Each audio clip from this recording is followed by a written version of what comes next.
state does or anybody else. I make the point that these are our kids, and by then we will have world-class schools for them. And we can't do that without our own time. I have said so many times how my state has broken my heart. So many times how we hope somebody else will do better and then they don't. And we are just at the bottom and waiting for somebody else to do what's right by us. That ain't happening, y'all. And I just want to talk, before I sit down, real quickly about the cultural divide that we have, that we don't pay attention to. Because, for example, here's a cultural divide. If people don't do things the way you think they should do it, they must be a bunch of whatevers.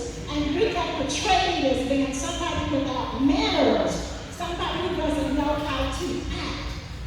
That's because we don't know each other. We talk about the kids being violent. Where do you live? Where do we live in the city? And we put everything on those kids to make it violent. We are not doing right ourselves. I want us to really think about, here's the other big cultural divide. I'll go quick because I already failed. This thing we do called Joyce, and this thing that we do called closing schools and neighborhoods because they're underutilized. And this thing we will do once we close it, if we choose to, we'll sell it to a charter school. But at the same time, we're supposed to be economically efficient.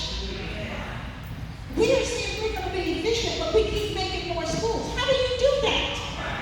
How do you be efficient if you keep making more schools?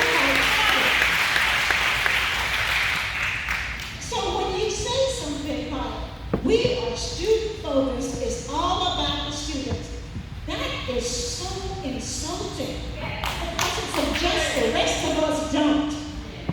That's a cultural divide. You don't even hear yourself insulting people.